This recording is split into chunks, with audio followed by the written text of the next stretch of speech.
Boa noite a todos. Estamos aqui agora às 19h05, dia 24/7, na Septem, nossa aula de Direito Desportivo.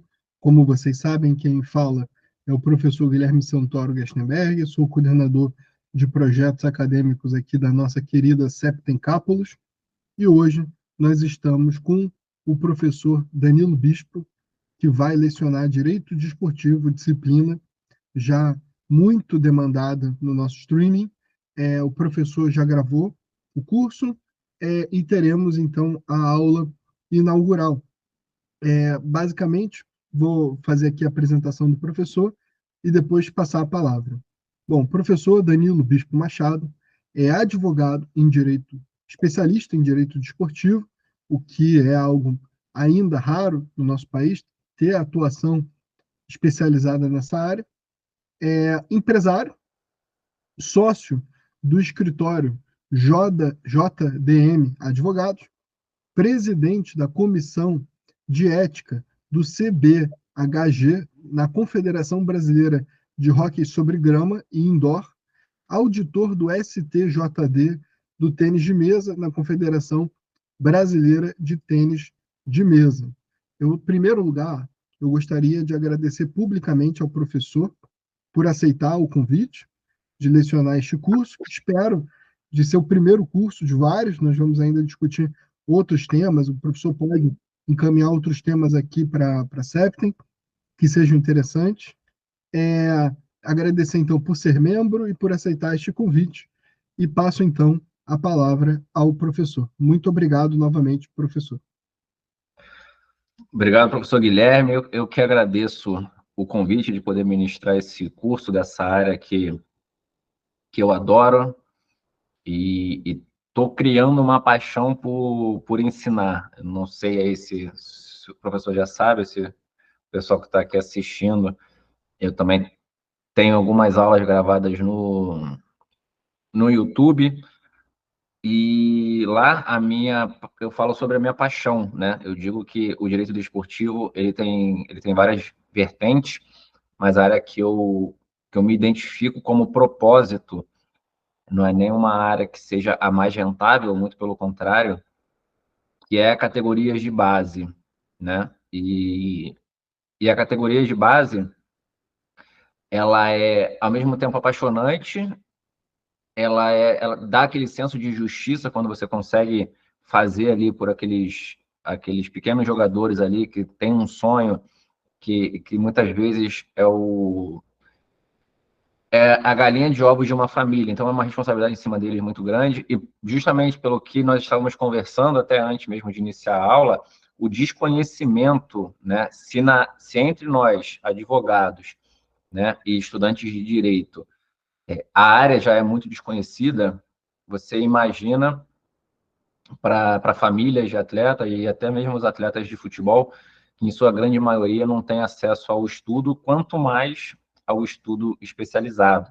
Então, são inúmeros casos em que os empresários e até certos clubes, eles se aproveitam desse desconhecimento dos atletas para imporem algumas situações que por muitas vezes não tem nem validade jurídica, né? Então, o direito desportivo, a minha ideia ali no curso do YouTube e aqui junto à Septem, nesse curso de direito desportivo, que eu espero atingir bastante pessoas, é justamente para que a gente possa fazer um movimento para levar a informação para quem mais precisa, que é justamente essas pessoas que são necessitadas, né, tanto de questão financeira, porque são famílias pobres, e também os atletas menores aí. Eu vou começar, professor, dando aquele panorama geral do curso, né? Vou falar aqui quais foram os módulos que o pessoal vai encontrar lá na plataforma, e depois achei que poderia ser uma dinâmica interessante bater um papo com quem estiver aqui, e as dúvidas que forem aparecendo, eu vou tirando durante aí a apresentação do conteúdo programático, se assim todos estiverem de acordo. Tem o primeiro módulo, que é basicamente uma introdução ao direito desportivo. Nesse curso, eu foquei basicamente na prática, tá? Como é que é o direito desportivo ali no dia a dia. Então, eu trouxe, vocês vão ver durante as aulas, que eu trouxe casos concretos de atuação, eu trouxe contratos em que muitos cursos e até mesmo mentorias caras que eu fiz, era uma dor que eu tinha ali antes de começar a atuar na prática, eu não tinha contato com esses contratos. Eu não sabia o que era um contrato de formação, não sabia como é que funcionava um contrato com um empresário de jogador, eu não sabia como é que era um contrato de transferência, de compra e venda, de empréstimo, e essa foi a minha preocupação, que foi justamente dar acesso a quem não é da área ainda, para os estudantes e para os advogados terem esse primeiro contato com o contrato. É claro que eu preservei ali as partes, alguns contratos, a maioria eu não disponibilizei ali um PDF nem um Word, porque são cópias de contratos aí de clubes de futebol e eu não poderia assim fazê-lo por sigilo, mas tem o print dos contratos com todas as cláusulas. Durante as aulas ali, eu bati cláusula a cláusula, conforme ia dando a aula, eu botava o exemplo de um contrato. Então, nessa introdução, eu não me ative ali ao histórico do direito desportivo, porque isso eu acredito que seja mais para quem tem esse fim de dar aula, querer ser didático, né? E não acho que não é o caso aqui. Foquei em ser prático, o mais prático possível, para ter ali um guia, um manual de como poder seguir em determinadas situações.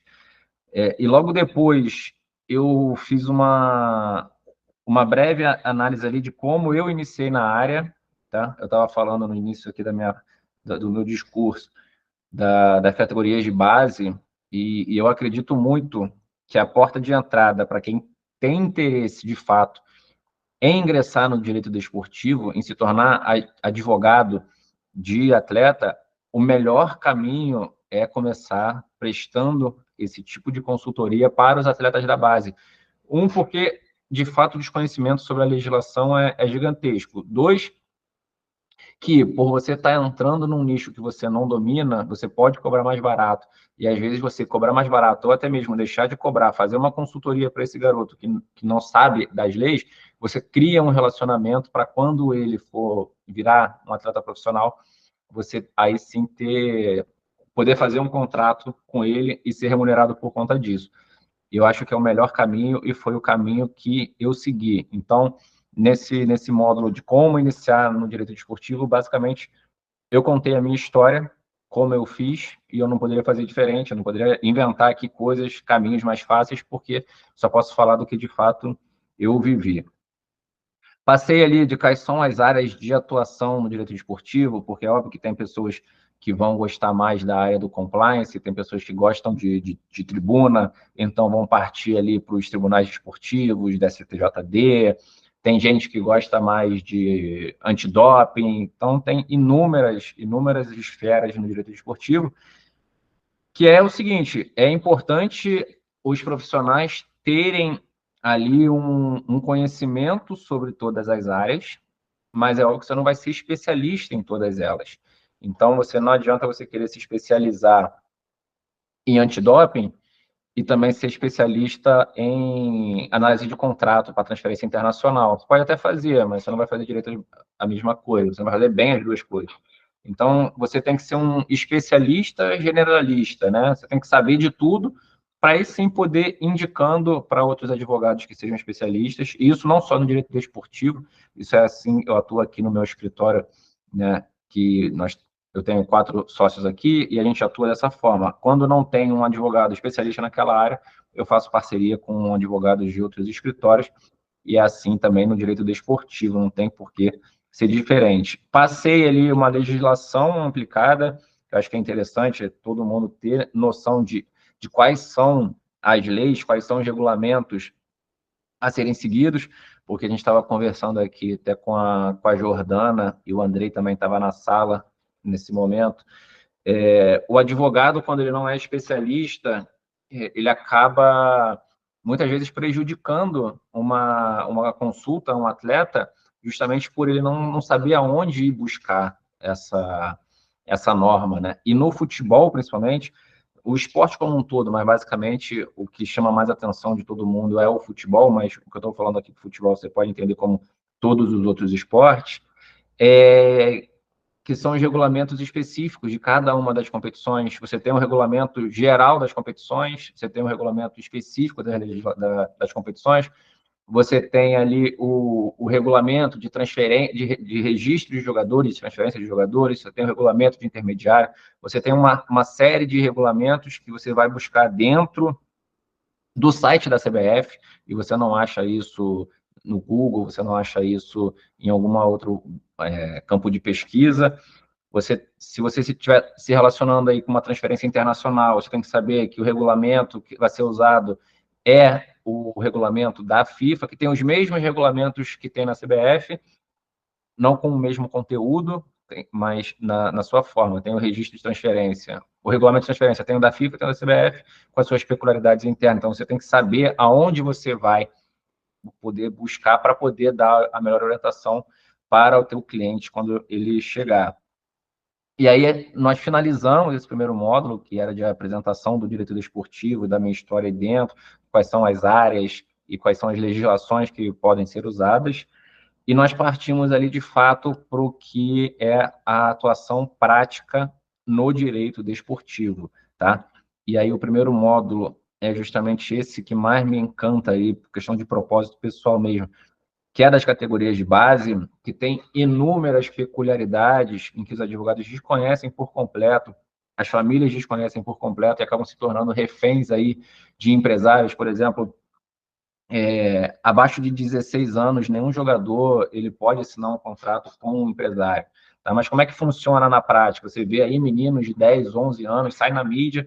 Eu estava lendo a matéria de um menino do Corinthians, que deu uma confusão, porque o Palmeiras tinha atravessado ele e tudo mais.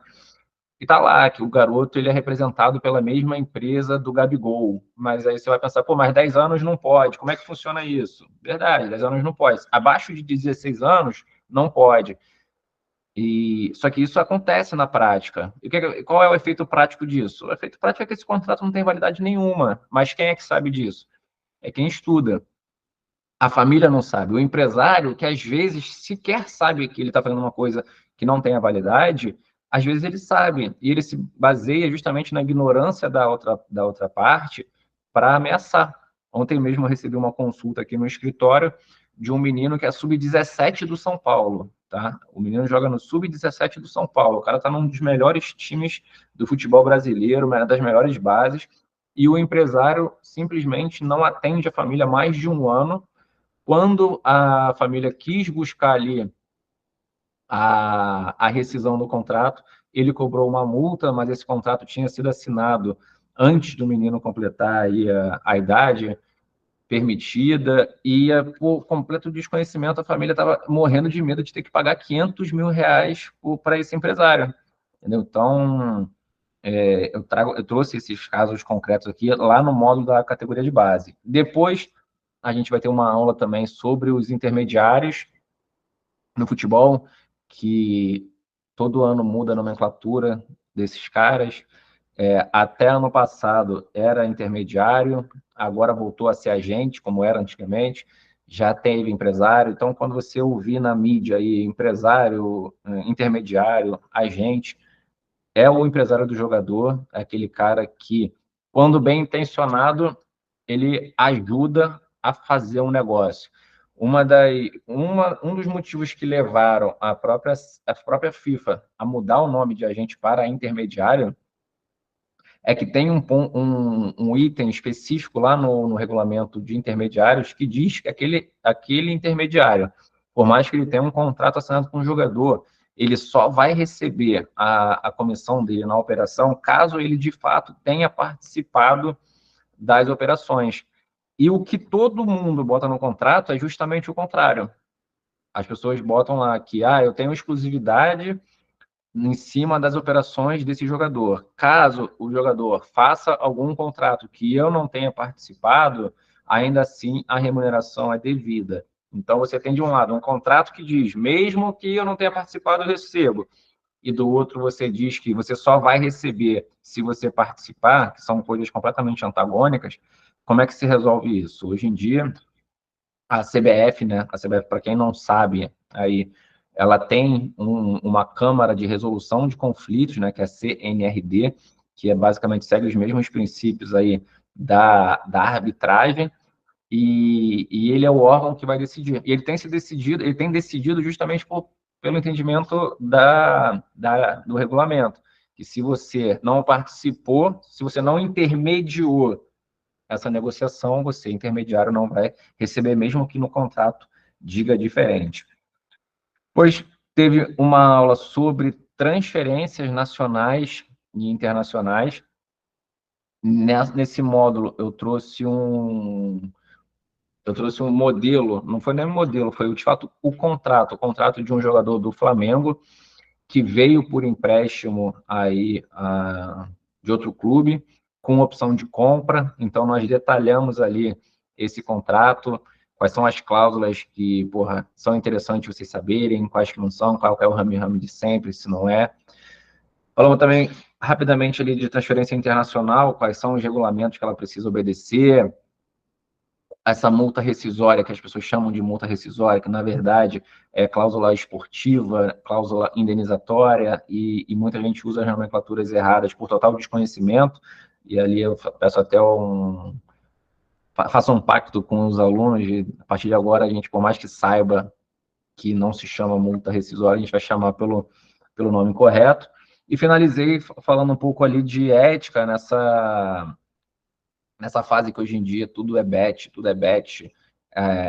80% dos patrocínios masters de camisas do futebol brasileiro da Série A são casas de aposta, e nós temos casos aí, vindo do ano passado, né, naquela operação da Polícia Federal, em que algumas dezenas de jogadores foram punidos, estão proibidos de jogar, até a nível mundial, porque, se vocês não sabem, é óbvio que a CBF, enquanto uma federação nacional, ela não tem o poder de proibir o atleta de jogar nas outras competições de fora do Brasil, mas tem todo o regulamento de toda a federação tem lá um ponto que diz que a federação ela comunica à FIFA daquela sanção a nível nacional, e você faz o requerimento para que essa sanção valha para todo mundo. E muitos jogadores que estavam naquela operação que foi deflagrada ano passado tomaram a suspensão também a nível mundial. E isso é seríssimo, né? Então, é uma questão de conscientização que casa muito bem com o que nós falamos lá do primeiro módulo, do desconhecimento do pessoal das categorias de base, porque de fato eles são cegos para o direito desportivo. A única coisa que eles têm é o sonho de tornar o filho deles, jogador. E muitas vezes esse pai, na expectativa de ter um ganho repentino de dinheiro, ele pega aquele dinheiro da família e faz uma aposta, em qualquer que seja ali o clube, mas o próprio código de ética ele proíbe ali que os parentes, a nível direto, eles façam essas apostas, né? E aí o atleta pode ser punido por conta disso. Isso é um completo desconhecimento, que eu aposto que muitos jogadores da categoria do profissional não sabem disso, né? Ou se sabem, fazem vista grossa. E aí teve o caso do Paquetá, por exemplo, que é um dos maiores esportistas aí envolvidos em caso de manipulação de resultado. Tá certo que ele ainda vai ser julgado, mas depois de haver a investigação toda, a Federação Inglesa optou por indiciá-lo. E lá na Inglaterra as coisas são mais pesadas que aqui no Brasil. Pra você ter uma ideia, o último jogador que foi punido lá, ele pegou 10 anos de banimento, né, no futebol inglês. E ele fez um terço do que o Paquetá fez. Tá? E na aula até digo ali, eu nem acho que o Paquetá tenha de fato se envolvido nessa questão, mas ninguém quer saber o que o Danilo acha. Eles querem saber as evidências aí, o que as provas mostram. Aí, se alguém quiser debater depois esse caso, vocês fiquem à vontade. e o curso tem essa estruturação. Aí eu não sei, eu deixo a palavra aí aberta para vocês, caso alguém tenha alguma consideração, alguma pergunta para fazer. Professor, poderia, obrigado pela síntese em relação à organização do curso, e poderia falar um pouco mais da própria vivência prática e de um pouco do material específico, né, dos slides que foram colocados, desenvolver um pouco mais quanto a esse assunto? Claro, claro, sem problema nenhum. Ó, deixa eu só abrir aqui. Ó, tem lá, cada um dos módulos tem um slide, né, com algum material de apoio, tá bom? O primeiro módulo, aqui eu trouxe até a indicação de um livro, para quem quiser, até falei na aula, e aí, como está gravando aqui, se falaram que eu falei, é mentira. Esse livro não está à venda, mas você acha facilmente na internet aí para pegar o PDF, porque ele é um livro de 1952. É um livro Introdução ao Direito Desportivo. E é um almanaque, ele tem aí 500, 600 páginas. E o direito desportivo, ele é de fato muito antigo no Brasil, por mais que nós não saibamos disso.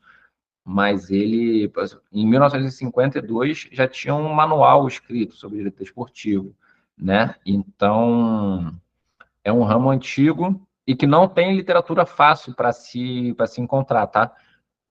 Hoje em dia, até tem bastante literatura, os livros estão numa produção mais aceleradas, mas é muito difícil, porque como não tem uma grande procura, as tiragens de livros, as edições são muito pequenas, e a maioria desses livros, eles são sob demanda. Então, você bota lá que tem interesse naquele livro, e quando eles alcançarem o número mínimo de interessados, eles botam para venda, tá? E uma coisa interessante também, que eu acho pouco provável que vocês saibam, é que por muito tempo teve uma discussão acerca da nomenclatura da matéria em si.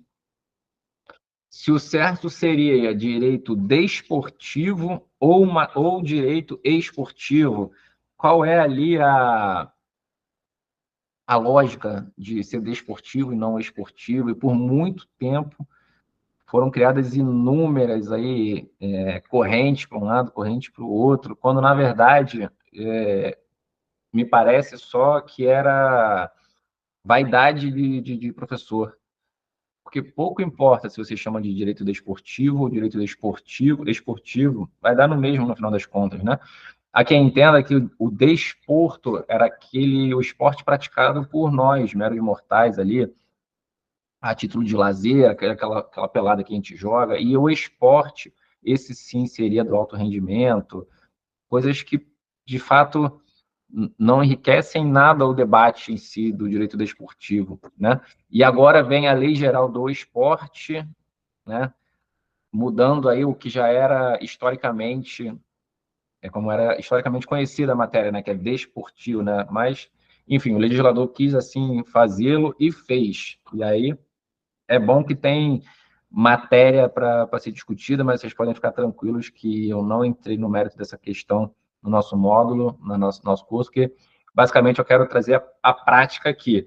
E aí, discussões tem inúmeras, se o direito desportivo ele seria ou não uma matéria autônoma, ou se ele seria uma matéria atrelada a diversas outras áreas do direito, por exemplo, tem o direito trabalhista e tem o trabalhista desportivo, ou se é direito desportivo que tem uma sub-área do direito trabalhista. Então, a discussão é direito trabalhista desportivo ou direito desportivo trabalhista. E aí essa discussão também já aconteceu aí entre os doutrinadores da área, e depois chegaram à conclusão que é uma área autônoma, que ela tem todos os seus regramentos próprios e as suas ramificações enquanto uma matéria autônoma. Até isso já foi discutido em algum momento da nossa história, tá bom? A Jordana falou também que um dos pontos que ela mais chamaram a atenção dela, até para ela se interessar pelo tema, foi a lei das SAFs, tá? Jordana, nesse ponto eu vou te decepcionar, porque como é um tema que é muito robusto e ele teria muita hora de dedicação, não conseguiria falar sobre nenhum outro ponto. Então, já fica aí até aí, professor Guilherme, um ponto anotado aí para ser, de repente, um próximo curso, ter uma, um curso específico para falar de SAF, porque SAF são inúmeras, né? Aqui dentro do Brasil já. A gente estava falando com o André lá de Criciúma, uma das primeiras SAFs do Brasil, antes mesmo dessa lei recente, foi o Figueirense, né? O Figueirense, ele já tinha um modelo estruturado para a SAF bem antigo, e aí, só que o investidor que entrou, aí o Andrei, como você está aí, se eu estiver errado, você me corrige se você conheceu um pouco a história lá do Figueirense. Parece que era um investidor que de fato não tinha garantia do dinheiro que ele falou que tinha e levou o clube aí para bancarrota. Então hoje eu nem sei qual é a divisão do Figueirense. Não, de fato ele não está na Série A, não está na Série B, me parece, e também não tenho recordação dele na Série C. Mas era uma SAF que lá atrás achava-se que daria certo.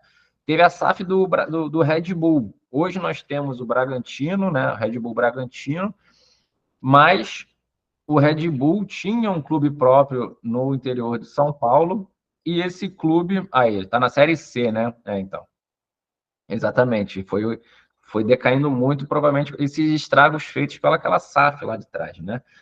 E o Bragantino, ele tinha um projeto esportivo a nível mundial, ter um clube em cada país, né, que ele achava que era importante. E no Brasil ele tentou fazer esse projeto esportivo aqui, ele criou um clube empresa lá atrás, ainda tá em funcionamento, se eu não me engano, ele tá numa das divisões de acesso do Campeonato Paulista, só que eles viram que aqui no Brasil é um pouco diferente da proposta de mundo que eles conheciam. Então, para encurtar ali o resultado deles, eles foram no Bragantino e fizeram a aquisição, né? O Bragantino fez toda aquela burocracia, né? A due diligence para se tornar ali empresa. O Red Bull foi lá e comprou a participação na. Aí, o André está trazendo a informação que eu não tinha, que o Red Bull fez proposta ao Figueirense, mas provavelmente fez lá as análises de número e de processo, de tudo, e viu que a confusão seria um pouco mais diferente. O Bragantino era um clube com torcida, um clube estruturado, que de repente ficava mais fácil para eles lá.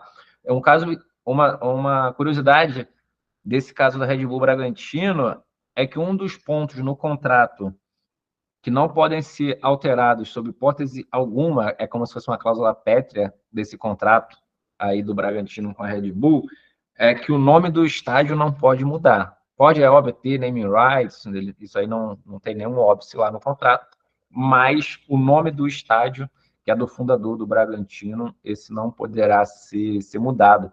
E quando essa informação foi dada num curso da CBF que eu fiz, eu achei bastante interessante, né? Porque pode mudar o uniforme, pode mudar os símbolos, né? Que são ali os pontos mais fortes de um clube, mas o caso do Bragantino, um dos pontos de exigência foi justamente manter o nome do estádio. Então, esse ponto aí eu achei bastante interessante. Então, fico te devendo aqui, Jordana, uma explicação mais detalhada de SAFs, mas é um assunto super interessante, que está super em voga aí. Eu acho que atrairia também o interesse de outras pessoas, né, professor? Já vou fazer a minha sugestão pública aqui, já que você tinha me pedido, eu vou deixar aqui para a gente falar sobre a lei da SAF, e aí a gente pode até debater ali né, nessa conversa, se houver mais para frente, os modelos de SAF, né? Que hoje nós vemos um Botafogo que aparentemente está estruturado. É isso aí, Andrei, é isso aí. Leva o nome do pai do antigo dono, deve ter sido o fundador, né? Tem a SAF do Botafogo que parece estruturada, a SAF do Cruzeiro, que deu uma patinada ali no início, mas que agora está vindo com força total. Tem a SAF do Vasco, que se mostrou completamente ali deficitária, tanto em gestão quanto em pessoas, né? Eu não digo a nível de dirigente ali, porque as pessoas que passaram ali, elas têm nome no mercado, mas me parece que os nomes dentro de campo não passaram bem ali. E justamente isso é um motivo de gestão, né? A gestão da 777 era muito complicada. O diretor de futebol ali ele não tinha autonomia para trabalhar, tinha que passar um nome para cima, e no futebol todo mundo sabe que é dinâmico para caramba. Às vezes eu estou com uma proposta na mesa agora analisando, chega uma outra proposta maior, cobre, aí eu tenho que falar com um cara aqui, tenho que falar com um cara lá, e não tem tempo para esperar chegar, para dar uma resposta lá para 777. Então, essa questão de esses tipos de SAF que nós temos hoje a nível Brasil já dá uma discussão aí para mais de meia hora. Então, também a gente não vai entrar aqui no mérito, porque não é isso, mas eu espero que a gente possa um dia entrar nesse mérito, tá? Em relação à legislação que eu falei para vocês, o próprio site da CBF, lá do STJD, na verdade, ele dá um compilado, ele tem um compilado com todas as legislações voltadas ao esporte. Ali ele fala de código do Estatuto do Torcedor, todas as legislações que você possa imaginar, os projetos sociais, como é que funciona, incentivo a projetos, tudo está lá. Então, quem tiver curiosidade, é só entrar, está na primeira aula, no módulo lá, só ver, vai ter todas as leis, não estão atualizadas aquelas leis lá, mas aí você busca um nome, depois você vai no site do Planalto, busca, que já vai estar completamente atualizado e vai ser de bastante valia para vocês. Deixei também, além da CBF, o caminho para vocês buscarem junto à FIFA também, esses regulamentos que foram citados na aula, tá? Botei a capa dos regulamentos para vocês poderem identificar facilmente também, tá bom? Aqui eu estou passando os slides que eu estou vendo, eu não vou compartilhar a tela com vocês, mas eu estou dando só uma passada aqui que o professor Guilherme pediu. A aula não adianta, a aula que eu mais gosto é essa da categoria de base, eu espero que vocês também curtam bastante essa aula aí e tomem paixão por esse tema que ele é verdadeiramente incrível e apaixonante. Tá? São dois, na verdade, categoria de base e intermediária. São os dois assuntos aí que provavelmente vocês vão ter mais demanda na carreira de vocês. Pela quantidade mesmo. Categoria de base, questão absurda para cada time de futebol que você tem aí de elenco profissional. São 6 ou 7 categorias para baixo, com um dobro, muitas vezes o triplo de jogadores. Então, vocês terem uma ideia, o Fluminense aqui do Rio de Janeiro, o Sub-11 tem 3 times que se revezam, mas não quer dizer que tenham só 33 jogadores. São basicamente 3 times completos com substitutos e eles vão alternando as competições. Então, é muita gente. Então, tem muito mercado para vocês poderem entrar e fazer a festa aí, trabalhando com o sonho de vocês, que eu acredito que seja trabalhar com o futebol. Tem alguém aqui que está aqui, que não tem sonho de jogador trabalhar futebol, que queira de fato entrar num outro esporte ou trabalhar como dirigente, alguma coisa nesse sentido? Fiquem à vontade, tá, gente? Não precisa esconder o microfone, não. Eu acho que não, né? Acho que é unanimidade aqui o futebol. Bom, eu passei basicamente aqui já o conteúdo dos slides, conteúdo das aulas. Eu queria, aí já passamos da metade aqui do nosso encontro, né, professor?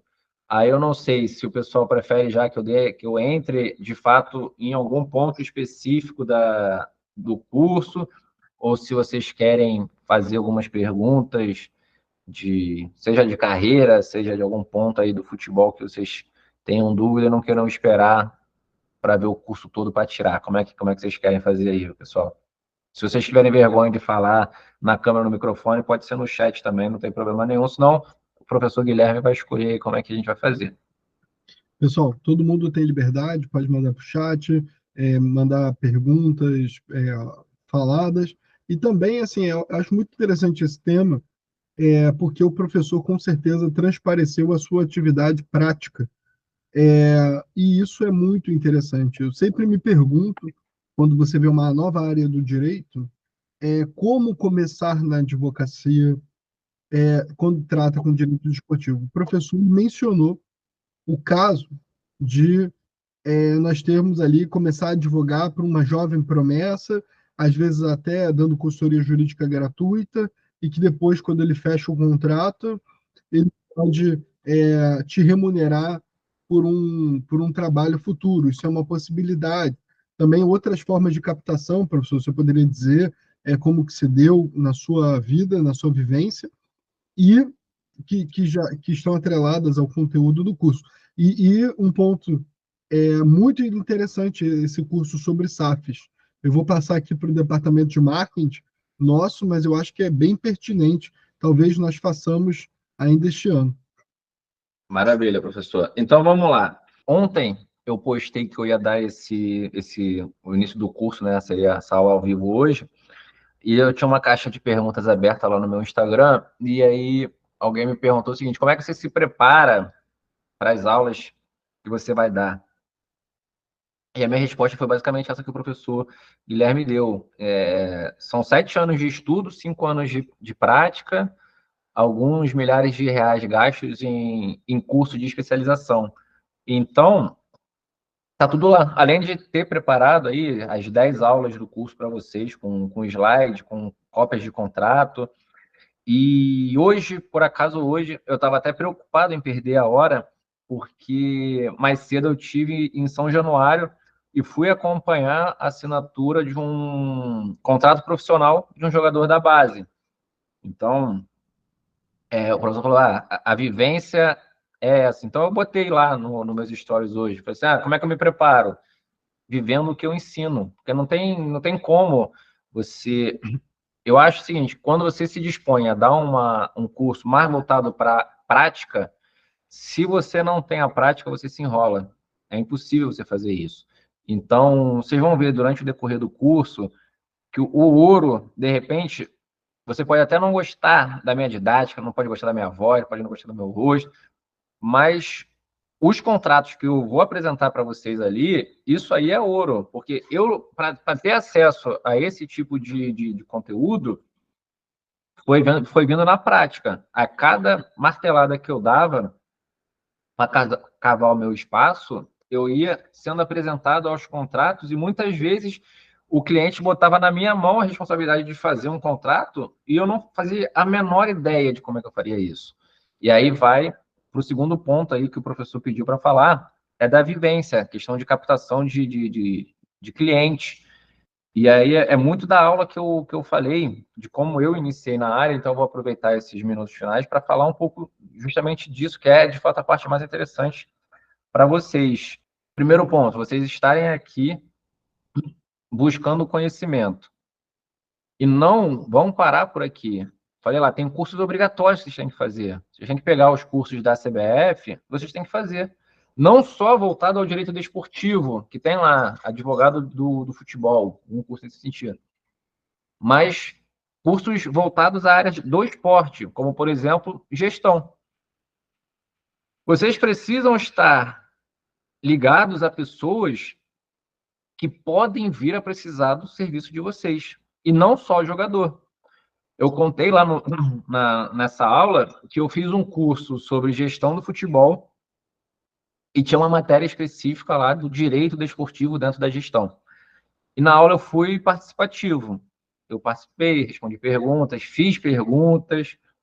E quando terminou o curso, um outro aluno bateu no meu ombro e ele falou: cara, eu sou pai de atleta, eu quero abrir uma empresa e estou precisando de um jurídico. Você quer trabalhar comigo? Eu não tenho como te pagar, mas eu posso te oferecer um percentual da empresa. E foi assim que eu comecei ali. Foi o que o momento que eu saí da teoria para a prática foi esse.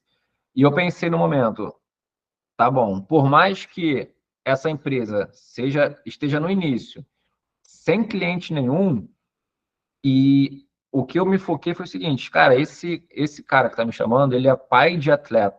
Então, ele vai conhecer outros atletas, outros pais de atletas, que vão poder me contratar para ser advogado desses caras.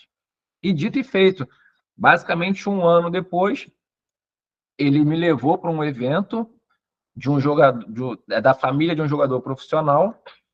Eu fui com ele, fiz o relacionamento ali com o pai desse atleta e sou advogado hoje da família do cara, da empresa que ele abriu para ser intermediário e do filho, que foi agora recentemente para a Arábia jogar lá. O jogador é o Marlon, do cara do Fluminense, ele foi para a Arábia agora. Então, com um curso que eu fiz, era um sábado, o curso de 3 sábados, 4 horas por sábado, por final de semana. Eu fiz lá, mas nem estava pensando ali em virar gestor do futebol. Estava pensando meramente em criar conexões ali, e vocês precisam fazer isso. Então, vocês têm que fazer todos os cursos voltados ao esporte, não só direito desportivo. É claro que vocês têm que ter em mente que o direito desportivo é o principal ponto de vocês, mas vocês precisam ter aquela visão mais ampla, de saberem como é que funciona o todo também. Por quê? Porque vocês podem ser contratados, por exemplo, por uma federação, por um clube, por um jogador que só queira assessoria ali de imagem para patrocínio. Então, vocês precisam ter esse conhecimento básico. Eu falei, vocês precisam ter conhecimento geral de tudo, mas se especializar em alguma coisa e fazerem parcerias. E vocês só vão conhecer gente para fazer parceria se vocês cada vez mais frequentarem esses cursos que estão os grandes profissionais. Estava conversando com a Jordana aqui antes da aula começar. Ela falou que conseguiu a credencial para o Conafute, que vai ser um evento é o maior evento de futebol a nível Brasil, em que vários clubes ali, eles botam nos estandes, várias empresas botam nos estandes, tem diversas palestras de todos os setores que vocês possam imaginar, e a Jordana já começou, já deu o primeiro passo lá, já tem a credencial e vai frequentar o evento, em que ela vá, seja muito feliz lá, faça muitos relacionamentos, se mostre interessante lá dentro, se mostre interessada nas pessoas e consiga aí fazer relacionamentos e que vá ali com o tempo plantando e adubando esses relacionamentos para quem sabe um dia tudo isso possa voltar a ser cliente dela. E como eu falei antes, que eu não falo para ninguém fazer nada que eu não tenha feito, uma forma interessantíssima de captar clientes, principalmente da base, é fazer post no Instagram. Hoje o Instagram é uma máquina, e aí vocês, dentro aqui da CEPEN, tem cursos aí de marketing voltado para advogado, sempre, claro, prestando atenção no que diz lá o código de ética para não infringir nenhum regulamento da nossa categoria, mas você pode fazer inúmeros conteúdos informativos lá dentro em que pode reverberar ali cliente para vocês. Eu comecei a ter uma atividade mais recorrente ali, né, mais frenética no Instagram, tem uns 2 meses para cá, e já fechei 3 contratos lá com isso que eu não estava esperando. Por quê? Só fazendo conteúdo, principalmente voltado para a categoria de base. O último que eu fiz, se não me engano, foi ontem, foi que me gerou uma consulta, ainda não virou cliente, mas gerou uma consulta, são informações que as pessoas não sabem, desconhecem. Então, você pega lá esses regulamentos que eu falei, da CBF, pega a Lei Geral do Esporte, faz um recorte de um parágrafo ou 2 e faz um vídeo sobre isso. Alguém vai se interessar pelo assunto lá e você pode ganhar um cliente. O vídeo que eu fiz ontem, que eu estava falando, é essas multas milionárias de jogadores que sobem para o profissional, ou às vezes nem subiram ainda, mas bateram lá 16 anos, já pode assinar um contrato profissional, e você vê lá, Fluminense assina contrato profissional de joia da base e multa rescisória de 70 milhões de euros, 400 milhões de reais. Porra, para quem não conhece a matéria, vai falar, pô, esse moleque deve ser bom mesmo. Mas qual é a base utilizada pelo clube para você botar uma multa de 70 milhões de euros? Nenhuma, porra. É só isso aqui. É uma caneta, um papel, o dirigente bota lá, ó, esse cara só sai do meu clube pro exterior por 70 milhões de euros. Acabou. É isso. Você acha mesmo que isso prende algum atleta? Não vai prender, né? E como é que é a multa, por exemplo, a multa a nível do mercado brasileiro? Aí, do mercado brasileiro, para não ser essa situação que inviabilizaria diversas negociações, impedindo o jogador de se transferir para outros clubes por conta de um valor arbitrado da cabeça de um dirigente, aqui no Brasil é diferente. Aqui no Brasil é o seguinte, olha, a multa rescisória do atleta vai ser 2.000 vezes o valor do salário médio que ele recebeu no clube nessa passagem dele. Entendeu? Então é o seguinte, ó, eu já parto de um critério objetivo. Se o clube quer se precaver de não perder a sua joia para o seu maior rival, ele tem que aumentar o salário do jogador para a multa poder acompanhar. E lá fora, por algum motivo, o legislador optou por deixar a cargo do dirigente escolher o valor da multa. E aí você vai me perguntar assim, pô, Danilo, mas beleza. Então, se um clube lá de fora tiver interesse em contratar esse jogador de 70 milhões de euros, o jogador só vai sair se pagar os 70 milhões de euros? Porra, não. Por quê? Porque esse valor, essa multa, ela pode ser considerada exorbitante, mas é óbvio que você vai ter que brigar lá na FIFA. Então você vai pegar aqui, ó, olha, o meu salário aqui no Brasil era 3.000 reais. A minha multa para o mercado nacional é de 6 milhões de reais. Por que, que a minha multa lá para fora é de 70 milhões de euros?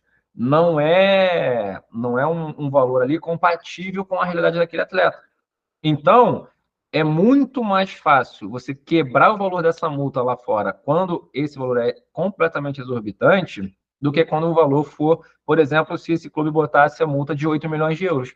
Se a multa para o mercado nacional é 6 milhões de reais, a multa lá para fora tem que ser perto disso. É óbvio que a gente vai considerar aqui a cotação da moeda, né?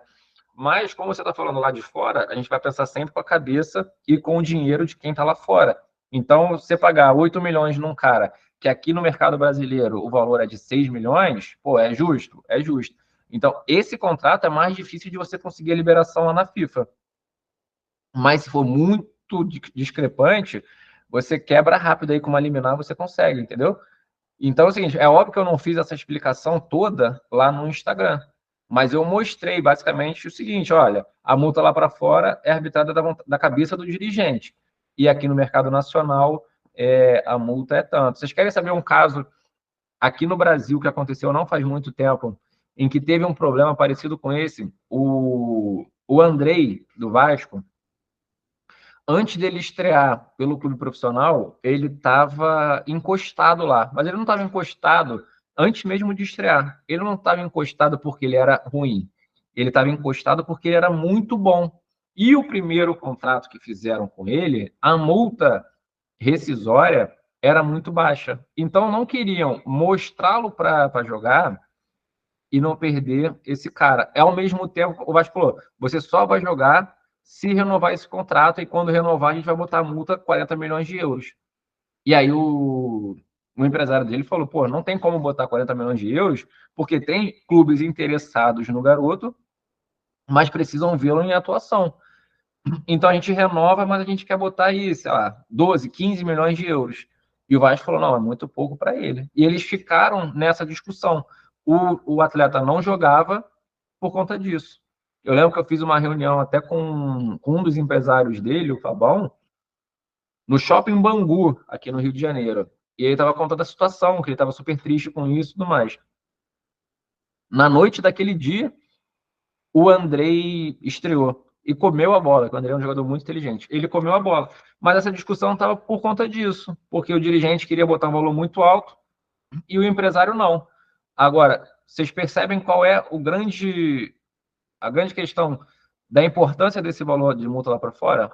Porque se bota nas alturas, impossibilita ou dificulta, pelo menos, uma negociação com os clubes estrangeiros.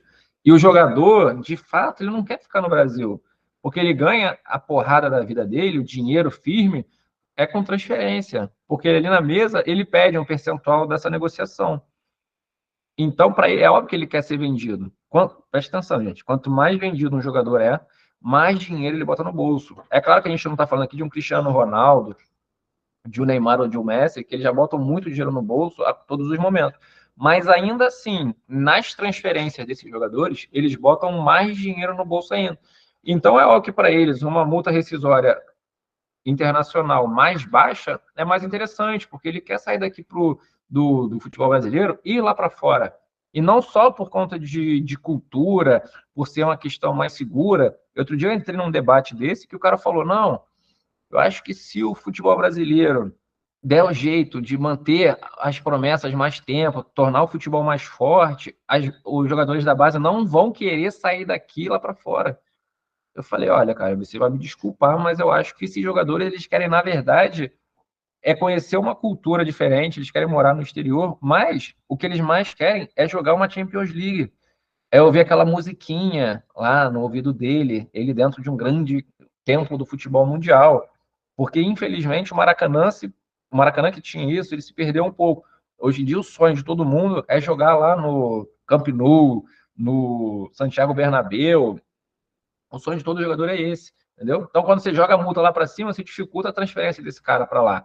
E aí o empresário tem sempre que brigar com o clube por o melhor do seu atleta. E aí, como é que a gente atua nisso? Orientando, muitas vezes, o empresário. Hoje em dia, além de advogado de jogador, eu tenho alguns clientes que são empresários também. E é bom que você ganhe em todas as frentes. Às vezes você conhece jogadores, no círculo de amizade dele, tem jogadores de outros empresários, de outras pessoas que acabam ali tirando uma dúvida, pegam o teu contato. Então, para vocês, o melhor caminho que tem é esse, fazer cursos da área, fazer cursos correlacionados ao direito, como gestão, por exemplo, e fazer conteúdo no Instagram. Fazer o básico, cara. Começa com o básico, depois, se for o caso, vocês vão se aperfeiçoando, tá? Eduardo, Danilo.bispo. Eu vou escrever aqui. Você me perguntou qual é o meu Instagram para me seguir. Já faz um tempinho, não sei se você está na aula ainda, mas esse aí, Professor, professor Danilo.bispo. Danilo, gostaria de perguntar um ponto que é uma questão até técnica jurídica. No Brasil, normalmente, né, a moeda corrente nacional ela é prevista no ordenamento jurídico. Mesmo assim, existem contratos que são regidos em moeda estrangeira? Não, não. Todo contrato é em moeda nacional, a não ser o valor da multa lá para fora. Então, você bota, por exemplo, lá, no módulo de transferência, tem lá o contrato da CBF. Aí tá lá, cláusula indenizatória, né, que é a multa que o clube recebe quando vende o jogador. Nacional, tá lá em cifrão, e quando é para fora, ele te dá a opção de colocar euro ou dólar, porque aí você pode fazer ali só nesse sentido, tá, professor? Só a questão, quando for para fora, você consegue vincular isso a uma moeda estrangeira, mas o contrato, para ser respeitado aqui dentro, ele sempre vai ser em real. Moeda estrangeira só nesse caso mesmo da multa, em mais nenhum caso. Perfeito. E talvez essa questão que foi colocada de 20 vezes o salário que pode ser a multa é uma justificativa porque os salários deram um boom dos jogadores? Olha, professor, é 2.000 vezes, tá? É 2.000 vezes o valor do contrato médio. 2.000 vezes. É 2.000 vezes. Eu acho que eles, assim, além de ter dado um boom no contrato, os valores. Esse artigo também é antigo pra caramba, é de 98. Então, é uma forma, porque antes de 98, tinha lá a famosa lei do passe, né? O que era a lei do passe? Olha, eu, enquanto clube, eu tenho o passe do professor Guilherme e tenho um contrato com ele. Ele vai jogar no meu clube por 3 anos. Acabou esse contrato, o professor Guilherme não está livre para se filiar a outra instituição. Ele ainda é meu. Eu, ainda que não tenha um contrato para ele jogar, ele pertence a mim. Então, ele só vai ser liberado se alguém me pagar para ir. E hoje em dia acabou, desde 98. Então, esse valor de 2.000 vezes o valor médio do salário do atleta é para compensar isso, porque foi uma pressão dos clubes também não botar uma multa baixa. Já que o raciocínio do clube é o seguinte: olha, o meu contrato com o jogador X é de 2 anos. Acabou 2 anos, eu perco esse cara pode ir de graça para outro clube. Então eu tenho que ter algum mecanismo de defesa, tá? Qual é o mecanismo de defesa? Ó, bota um valor de transferência nesse período. O clube nenhum quer que o jogador cumpra o contrato até o final, porque senão termina ele vai embora. Termina ele vai embora. E aí 2.000 vezes o valor médio de contrato, você busca um senso de justiça, porque quanto mais você pagar para aquele jogador, mais você pode receber numa transferência. É por conta disso que, quando o jogador vai chegando ao final do seu contrato com os clubes, o valor de mercado dele desce, porque ele vai ficar mais barato. Porque na cabeça do clube, se o meu jogador só tem mais 1 ano de contrato e daqui a 6 meses ele pode assinar com outro clube de graça para sair ao final de 1 ano, não tem por que eu mantê-lo aqui, se ele vai sair de graça ao final desse período. Então, ele já baixa o valor de venda desse cara, porque é melhor garantir alguma grana agora do que nada ali na frente. E aí, a gente passou ali no curso por pré-contratos, que hoje vai chegando julho, um monte de jogador tem possibilidade de assinar um pré-contrato, né? Que é a possibilidade de você assinar um pré-contrato, nasce 6 meses antes do término do seu contrato. Então, o Gabigol, por exemplo, tem um contrato até 31 de dezembro, a partir do 1º de julho ele já pode assinar um pré-contrato com algum outro clube. E aí lá no curso a gente tem todos os requisitos, como é que funciona esse pré-contrato. Mas hoje, o Flamengo sabe que, se não renovar, vai perder o Gabigol de graça em 31 de dezembro. E ele optou por correr esse risco, porque se não fosse assim, ele teria vendido na última janela, botaria um dinheirinho no bolso e pelo menos não teria perdido. Mas o Gabigol é um jogador diferente. Do Flamengo, o Gabigol é um jogador diferente. Ele tem história, ele é ídolo.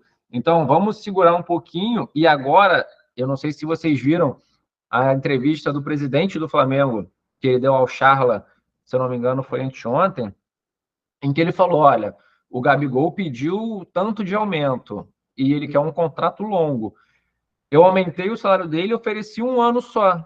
Por quê? Porque de repente ele aumenta mais 1 ano e aí ganha a possibilidade de vender por algum valor nesse período. Ou ainda joga a responsabilidade para o Gabigol. Fala assim: Gabigol, tu não é tão fã do Flamengo como você diz que é, não ama tanto a nossa torcida, pô, então aceita a nossa proposta, fica 1 ano para você voltar a performar como você performava antes. Se você performar como você performava antes, a gente aumenta o teu tempo de contrato. Isso foi a declaração do presidente. Aí o presidente fez o quê? Jogou a batata quente na mão do Gabigol. Porque agora, se ele fala que, não, eu não vou assinar por esse tempo, mesmo que o contrato seja o valor que eu queria, aí os torcedores vão falar: pô, o Gabigol, de fato, ele é mercenário, ele só queria aqui dinheiro, essas coisas. Então, fica esse jogo de empurra. O jogador bota a culpa no clube, fala que o clube não quer aumentar o salário, não quer dar o tempo que ele pediu, e o clube fica falando a mesma coisa do jogador. Fica essa troca de responsabilidades aí, em que todo mundo sabe o porquê disso, mas as pessoas jogam para a plateia, e a plateia, infelizmente, não está nem aí para isso, só quer saber de bola na rede, do Gabigol ficar ou do Gabigol sair. Entendi, perfeito, professor. Muito obrigado pela explicação. Imagina. Ó, o Eduardo aqui perguntou: poderia falar um pouco sobre gestão e estruturação de clube e explicar como um clube continua funcionando mesmo com déficit financeiro alto como o Corinthians? O Eduardo, Quase um outro curso, quase um outro curso. isso aí, cara, só tem uma resposta: é paixão.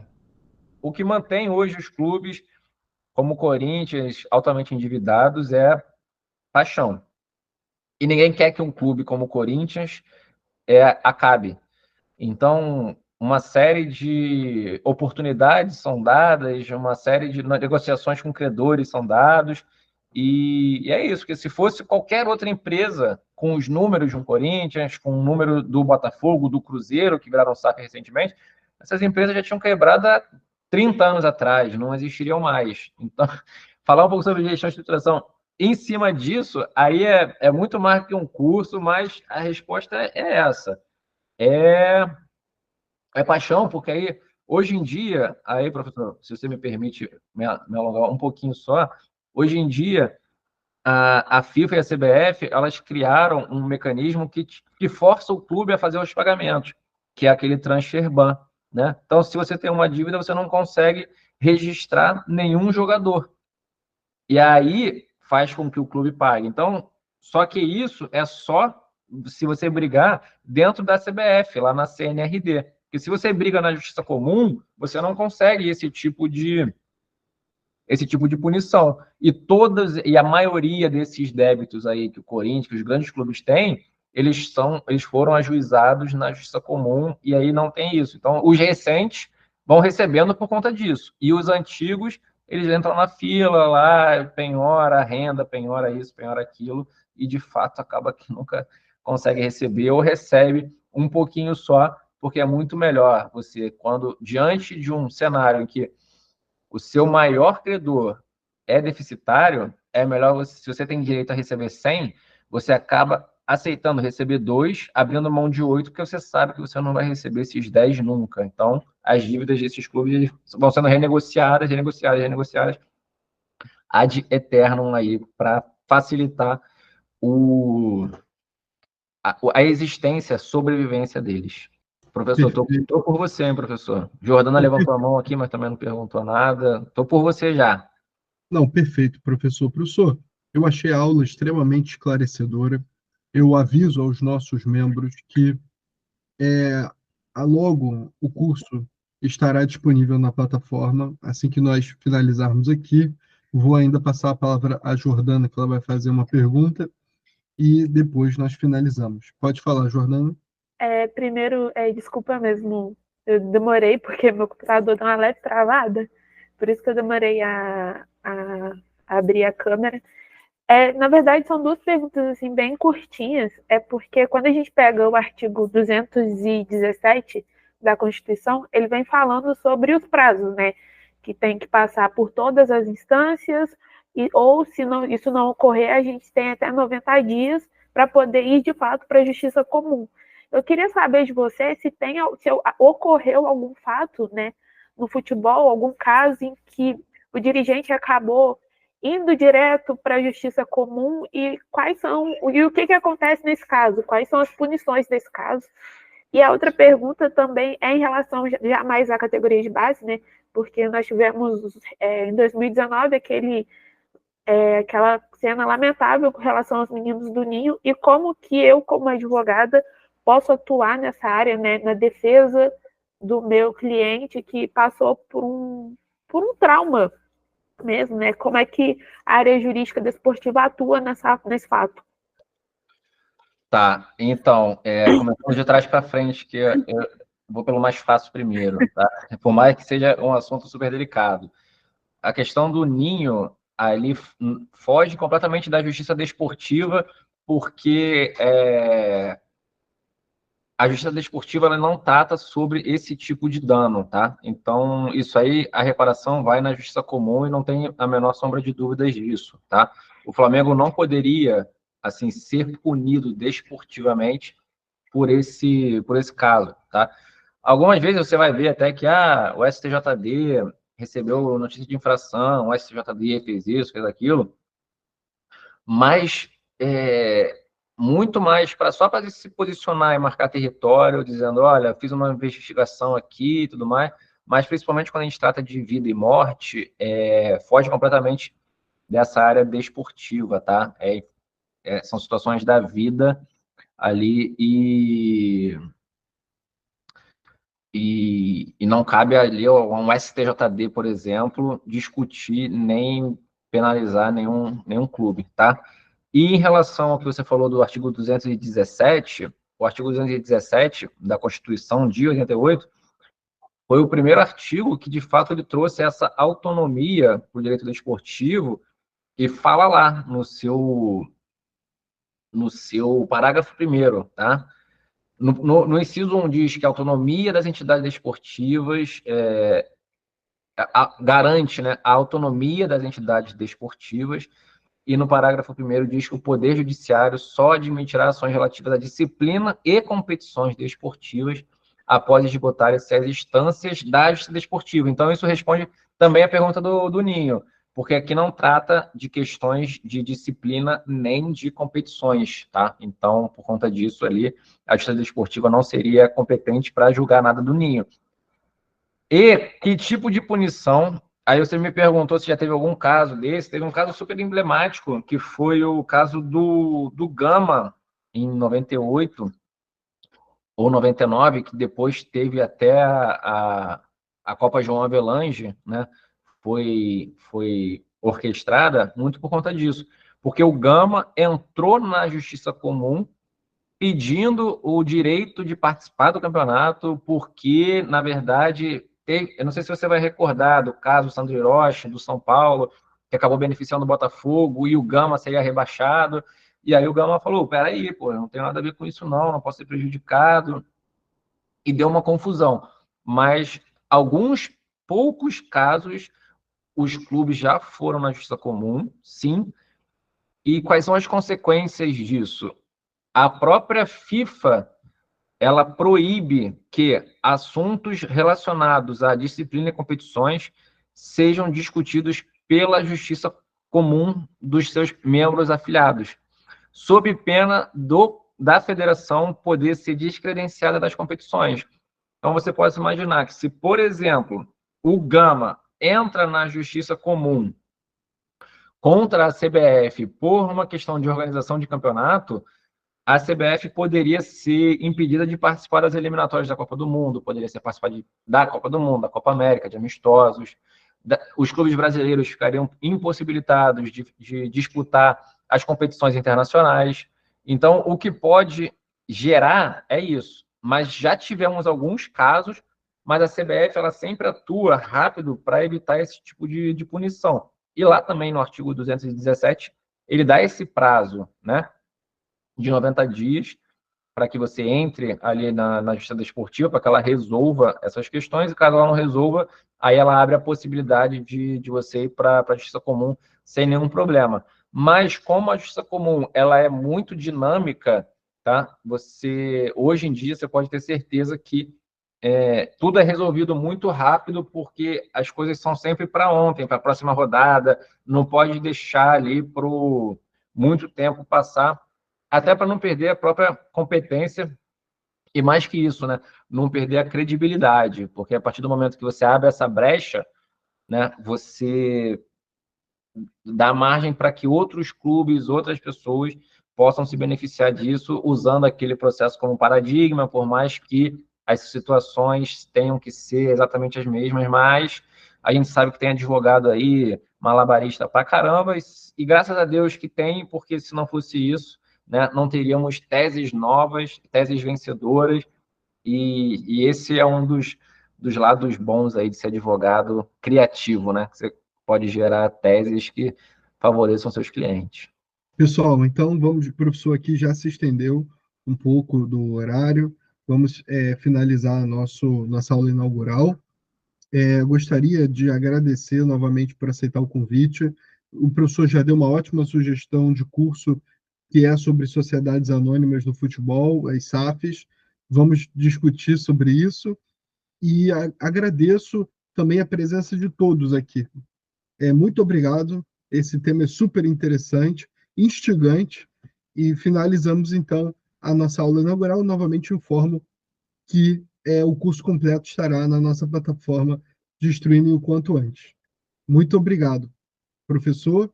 Novamente, obrigado aos demais integrantes aqui da nossa reunião. Tá ótimo, Guilherme. Obrigado a todo mundo aí que participou até agora. E, Jordano, vamos lá assistir o nosso jogo do nosso time aí.